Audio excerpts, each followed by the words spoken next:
it would seem that the solar system has been studied by mankind, if not completely, then in full detail. The planets have all been identified for a long time. Rovers have been traveling on Mars for a while. Comets and asteroids have been almost counted by name, and even the soil from one of them was taken and delivered to Earth for research. But this is where the scientists were dumbfounded. It turns out that our entire solar system, including the far, far away Oort cloud, located at a distance of a light year from the Sun, is immersed in a giant bubble. Its diameter is 1,000 light years. And what is remarkable, our Sun is practically in the center of this bubble. Are we really living in a huge bubble? And how does our solar system actually work? In 1977, Voyager 1 and Voyager 2 launched from Cape Canaveral less than a month apart. By the way, Voyager 2 launched earlier, but since it had a different flight path, it flew to the edge of our solar system second, 6 years after its colleague. Both devices found a very strange anomaly. As you move away from the Sun, the density of space increases.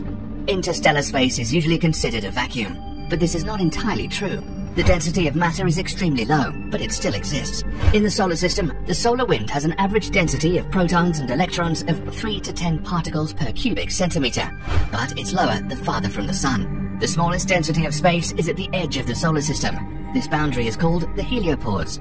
On it, the speed of the solar wind, the flow of charged particles emitted by the Sun, or, in other words, solar plasma, drops to zero. The area between the Sun and the heliopause is called the heliosphere. This is a kind of bubble in which all the planets of the solar system are immersed. At this boundary, the density of protons and electrons is 0.002 particles per cubic centimeter. According to calculations, the density of particles behind the heliopause, that is, in interstellar space, should be 0.037 particles per cubic centimeter. The Voyager 2 instrument showed that the density outside the solar system, at a distance of 119.7 astronomical units, or 17.9 billion kilometers from the Sun, was 0.039 particles per cubic centimeter. This almost coincided with the calculations, but then the strangeness began. At a distance of 124.2 astronomical units, or 18.5 billion kilometers, the density was 0.12 particles per cubic centimeter. Why is the density increasing? We'll definitely talk about this a little later, but for now, let's talk about another bubble, much larger than the heliosphere, so that you'll appreciate all the thoughtfulness of the cosmos that packed us into two bubbles at once and understand the relationship between them. When you look at the pictures of deep space, you get the impression that it's filled with clouds of interstellar dust and luminous gas. But back in the 70s and 80s of the last century, astronomers began to pay attention to the fact that the galactic space around the Sun differs from this picture. The solar system seemed to hang in an almost absolute void. This year, scientists at the Harvard-Smithsonian Center for Astrophysics, CFA, proved that yes, we really are in a kind of void. They conducted the most complex computer simulations, creating a three-dimensional reconstruction of space and time. The study showed that the Sun and Earth are located almost in the center of a giant bubble with a diameter of 1,000 light years, which they called the local bubble. According to calculations, it began to form about 14 million years ago. For this, it's necessary that about 15 supernovae explode over several million years. This series of explosions pushed the interstellar gas outward with the pressure of light, creating a bubble-like structure with a dense surface at the boundary. And now, the bubble continues to grow in size. When the bubble first formed, it was expanding at about 60 miles per second, according to data collected by the European Space Agency's Gaia Space Observatory. At present, the bubble is still expanding at 4 miles per second. On its surface, 7 star formation regions were detected, dense molecular clouds where stars are formed. The process of star formation occurs everywhere on the surface of the local bubble, and there are many such bubbles in the galaxy. Therefore, it's possible that there are other stars, even with planets, which, like us, are also in their local bubbles. Interestingly, the Sun was not at the center of our universe at first. When these catastrophic explosions occurred, the Sun was far away from the scene, about 1,000 light years away. But, as João Alves, an astrophysicist at the University of Vienna, explained, about 5 million years ago, as it orbited the center of the galaxy, the Sun got almost right at the center of the bubble. This is consistent with estimates of radioactive iron isotope deposits from a supernova in the Earth's crust from other studies. The researchers suggest that there are probably more star formation bubbles in the Milky Way. Research author and astronomer of CFA, Elisa Goodman, who founded GLUE, explains in her statement that, statistically, the Sun would not be near the middle of a huge bubble if they weren't spread all over the place. The local bubble is exactly the bubble we're in right now, she said. We think the Sun has probably gone through a lot of superbubbles in its history. The scientists compared the cosmos with Swiss cheese. The holes in the cosmos are punched out by supernova explosions, and new stars are being formed on the edge of the holes created by dying stars. The research team plans to map more cosmic bubbles to get a full 3D representation of their shape, location, and size.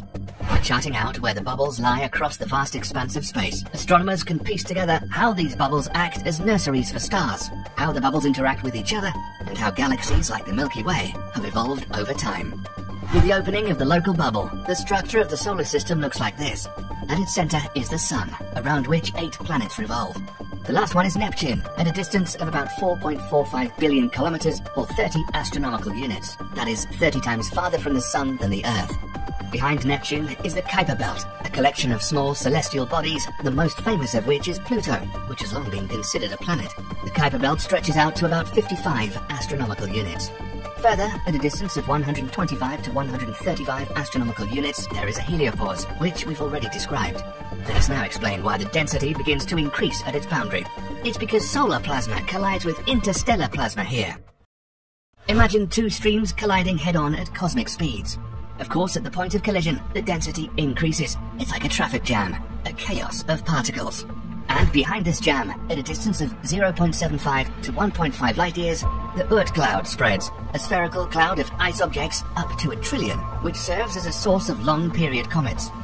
The interstellar wind already dominates here, but the Sun is still holding bodies in its gravitational field with its last strength. Of course, many of our viewers may ask the question, well, we're in a bubble that's huge by earthly standards, even in a double bubble, local and heliosphere. Well, so what? How does this affect our lives? About that small bubble, the heliosphere, we can say unambiguously that thanks to it, thanks to the traffic jam that formed on its border, the Earth is reliably protected from high-energy cosmic particles rushing from the center of the galaxy. Now for the local bubble. Scientists have long found out that our galaxy, the Milky Way, has the shape of a spiral disk. Several spirals diverge from its center, which astronomers call arms. Right now, our Sun is almost halfway between the Sagittarius arm and the Perseus arm. And our Sun revolves around the center of the galaxy. It makes 1 revolution in 200 million years. We call this a galactic year. Only 0.0008 of this year has passed since the appearance of man. In its path, the Sun, with all its planets, crossed not only bubbles, but also accumulations of interstellar gas, when the density of matter in space jumped hundreds of times. Astrophysicist Miroslav Filipovich, using the latest model of the Milky Way, checked what happened on Earth when the Sun crossed the galactic arms, in which the density of interstellar space is much higher. A relationship has been found between the time the Sun crossed the spiral arms and 5 known mass extinction events: 415, 322, 300, 145, and 33 million years ago. So we can assume that now the Sun is in a quiet harbor, favorable for all living things. And we can say that humanity is very lucky that we appeared on Earth as a species when the Sun flew into the local bubble before that. Or maybe these 2 events are somehow connected: the appearance of man and the presence of the Sun in a safe haven, the local bubble. Science has no information about it, at least not yet. But we can definitely say that we observe such a colourful sky above our heads only due to the fact that we're practically in a void, the local bubble.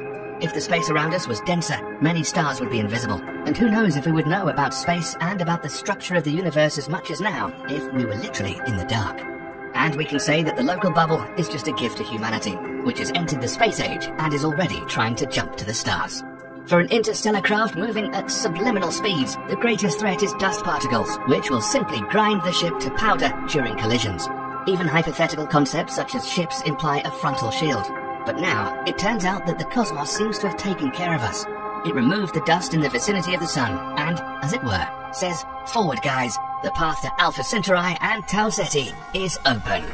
Stay tuned for updates to keep up with the greatest achievements of mankind. Thank you for watching.